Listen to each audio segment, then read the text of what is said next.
তাবাসসুম হত্যার ফাঁসি চাই, ফাঁসি চাই, ফাঁসি চাই, ফাঁসি চাই। ঝিনাইদহের মহেশপুরে 4 বছরের শিশু তাবাসসুম হত্যার আসামি তাহেরের ফাঁসির দাবিতে মানববন্ধন অনুষ্ঠিত হয়েছে। শুক্রবার জুমার নামাজের পর তাবাসসুমের নিজ গ্রাম ভৈরবা বাজারে স্থানীয়রা এই কর্মসূচি পালন করেন।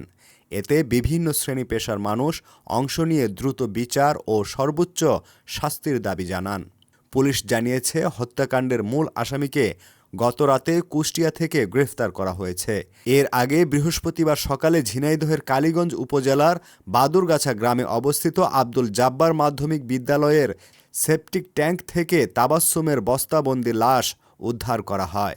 বুধবার বিকেল থেকে নিখোঁজ থাকার একদিন পর তার লাশ মেলে।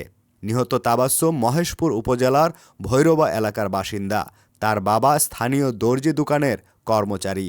পরিবারটি বর্তমানে কালীগঞ্জের 12 বাজার এলাকায় ভাড়া বাসায় থাকতেন।